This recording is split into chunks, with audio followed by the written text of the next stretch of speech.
Hello बच्चों, आज का हमारा टॉपिक है कि जो भिन्नात्मक संख्याएं होती हैं या जो भिन्नें होती हैं उनके समतुल्य भिन्न कैसे ज्ञात करते हैं, या हम कहें कि इक्विवेलेंट फ्रैक्शन कैसे ज्ञात करते हैं। How will you find it? How will you find? How will you find equivalent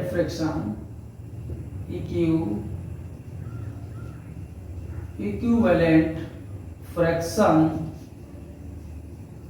equivalent fractions for any given fraction। जैसे मान लें हम, जैसे 3/5 की 5 समतुल्य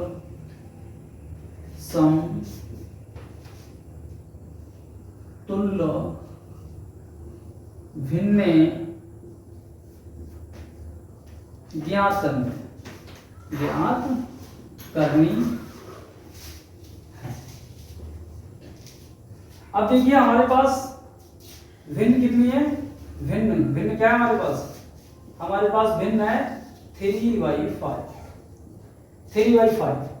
तो ये भिन्न जो हमारे पास है, आप देख रहे हैं लिखी हुई बोर्ड पर 3/5, इसकी हम समतुल्य भिन्न प्राप्त करेंगे। और कितनी बता रहा है? 5 करनी है। 5 कितनी करनी है? 5। हमें 5 समतुल्य भिन्न ज्ञात करनी है। तो इसको ज्ञात करने के हमारे पास 2 मेथड है, 2 मेथड होते हैं। अब वो इस बात पर डिपेंड करते हैं कि भिन्न किस रूप में दी है। यहां पर दी गई भिन्न हमारी जो है, ये दी गई भिन्न है, ये आप देख रहे हैं, ये प्राइम नंबर्स हैं। इसके हमारे न्यूमरेटर और डिनोमिनेटर ऑलरेडी प्राइम फैक्टर में दिए हैं, अभाज्य संख्याओं में दिए हैं। जब ऐसी कंडीशन होती है कि अभाज्य संख्याओं में दिए होते हैं, तो हम इसको डिवाइड तो कर नहीं सकते हैं, लिहाजा हमें क्या करना पड़ेगा कि इसमें हम मल्टीप्लाई कर सकते हैं। तो नियम नंबर 1 क्या है? Law first.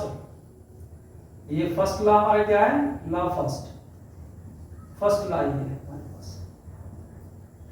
ऐसी कंडीशन में हम क्या करेंगे कि भिन्न के न्यूमरेटर और डिनोमिनेटर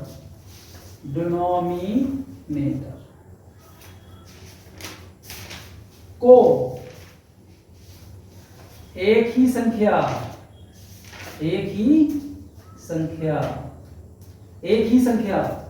या क्या मतलब इसका? समान संख्या, एक ही संख्या या समान संख्या और इक्वल डिजिट से क्या करेंगे? मल्टीप्लाई करेंगे।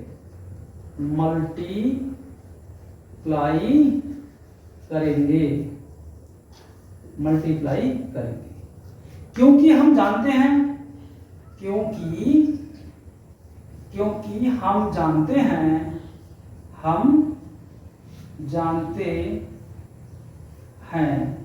कि फ्रैक्शन के न्यूमरेटर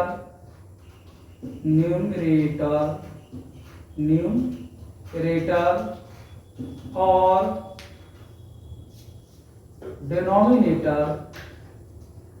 डिनोमिनेटर में समान संख्या से मल्टीप्लाई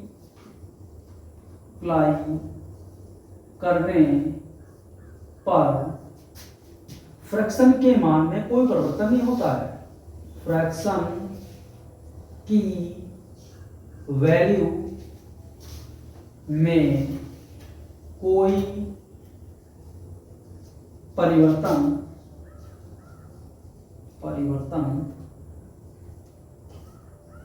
नहीं होता। देखिए आप देख रहे हैं बोर्ड पे लिखा हुआ कि भिन्न के न्यूमरेटर और डिनोमिनेटर को एक ही संख्या या समान संख्या और इक्वल डिजिट से मल्टीप्लाई करेंगे। क्यों करेंगे मल्टीप्लाई? क्योंकि हम जानते हैं कि फ्रैक्शन के न्यूमरेटर और डिनोमिनेटर में समान संख्या से मल्टीप्लाई करने पर फ्रैक्शन की वैल्यू में कोई परिवर्तन नहीं होता है। क्योंकि क्वेश्चन हमारा क्या है कि फ्रैक्शन के समतुल्य भिन्न ज्ञात करनी है। जो भिन्न है उसके हमें कैसी भिन्न ज्ञात करनी है? समतुल्य भिन्न ज्ञात करनी है। तो देखिए यहां पर 3 के लिए हम क्या लिख सकते हैं? 3/5 जो हमारी भिन्न गिवन भिन्न है, हमारी ये गिवन फ्रैक्शन है, इसके लिए देखिए 3/5 इसके लिए हम क्या लिख सकते हैं? अब यहां पर हम क्या करें? हम 3 into 2 5 into 2 तो हमारे पास क्या आएगी? फ्रैक्शन क्या आएगी? देखिए फ्रैक्शन हमारे पास आएगी 6/10। इसी प्रकार से हम ऐसे कर सकते हैं 3 into 3/5 into 3 फ्रैक्शन हमारे पास क्या आएगी? 9/15। इसी प्रकार से हम क्या कर सकते हैं? 3 into 4 5 into 4 फ्रैक्शन हमारे पास क्या आएगी? 12/20। तो हमारे पास फिर फ्रैक्शंस आए 12/20 9/15 और 6/10। देखिए अब आप देख सकते हैं हमारे पास 12/20 जो भिन्न आई, भिन्न हमारे पास क्या मिली? हमें प्राप्त हुई भिन्न 12/20 भिन्न प्राप्त हुई।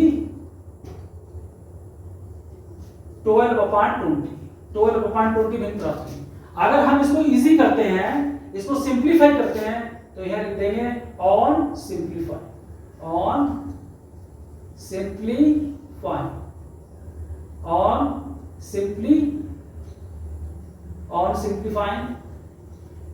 सिंप्लीफाई करने के बाद हमारे पास क्या आ जाएगा? देखिए 4 3 और 4 5 क्या आ जाएगा हमारे पास? 3/5। ये हमारी ओरिजिनल भिन्न हमें प्राप्त ओरिजिनल फ्रैक्शन हमें प्राप्त हो गई। तो इस तरीके से हम देखते हैं कि अगर किसी भी भिन्न का हमें समतुल्य भिन्न ज्ञात करनी है तो उनको हम, पहला नियम हमने बताया कि हम उसको मल्टीप्लाई के द्वारा प्राप्त कर सकते हैं। कैसी संख्या से मल्टीप्लाई करेंगे? समान संख्या से, इक्वल नंबर से। जैसे यहां देख रहे हैं 2/2 3/3 और 4/4।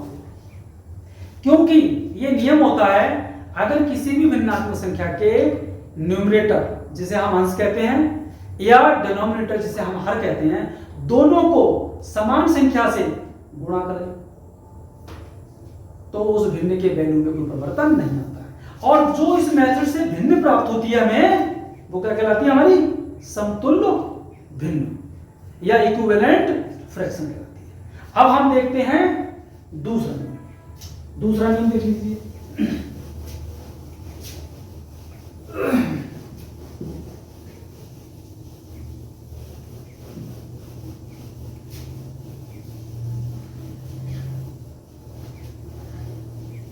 नियम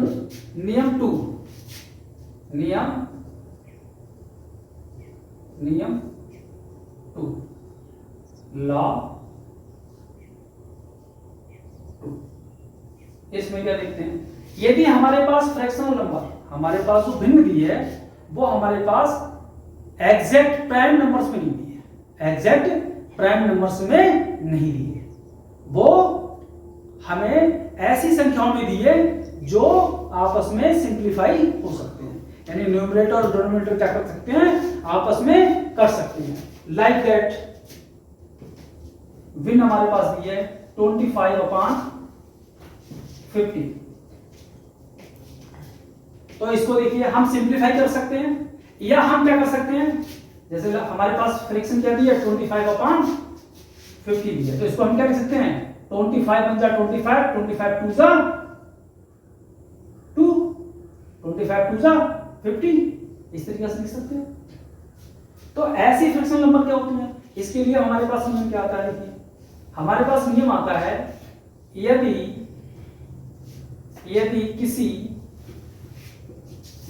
किसी गिवन फ्रैक्शन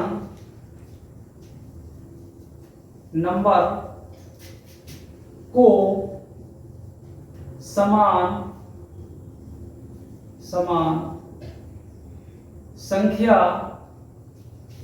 संख्या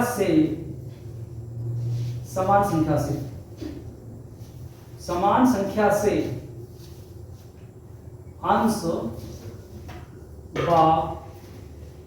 हर, समान संख्या से अंश व हर को भाग दिया जाए तो भिन्न के मान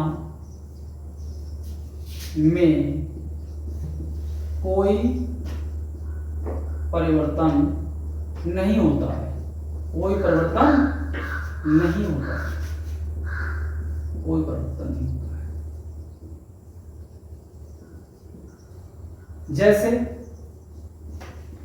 जैसे हम यह लिखते हैं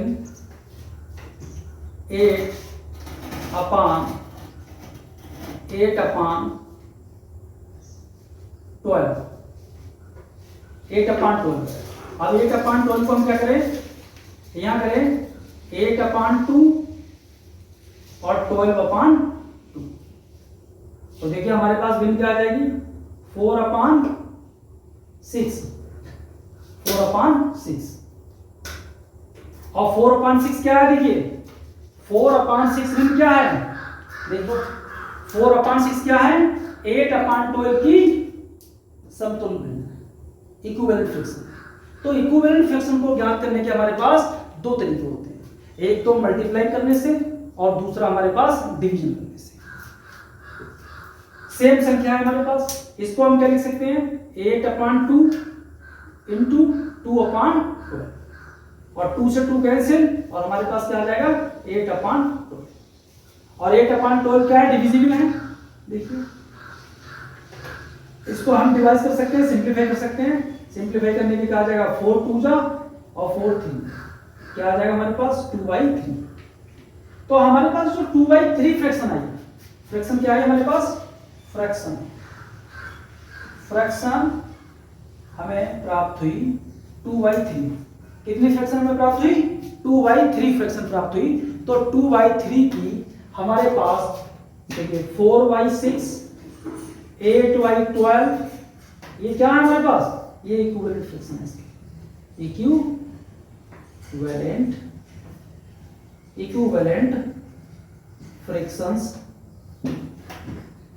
इक्विवेलेंट फ्रैक्शंस। तो ये जो हमारे पास ये टॉपिक जो आज हम ले रहे हैं, ये 6, 7 और 8th में काफी इंपॉर्टेंट रखता है, और एज मतलब 10th क्लास में या 12th क्लास में क्या होता है, जब हम कभी बात करते हैं कि समतुल्य इक्विवेलेंट, तो वहां पर ये हमें कंफ्यूज करता है।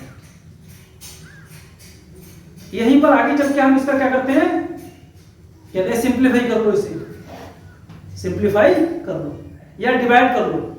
तो जो हम भिन्नों की बात करते हैं या फ्रैक्शन नंबर की बात करते हैं, तो वहां पर ये दो नियम हमेशा ही लगते हैं कि किसी भी फ्रैक्शन नंबर को अगर हम समान संख्या से मल्टीप्लाई करते हैं, और जब हम ये कहते हैं समान संख्या से मल्टीप्लाई करें, तो न्यूमरेटर और डिनोमिनेटर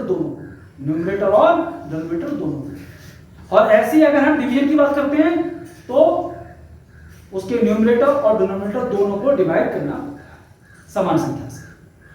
इनका यूज कहां होता है, देखिए इनका यूज, अब इनके यूजेस कहां है, यूजेस देख लीजिए।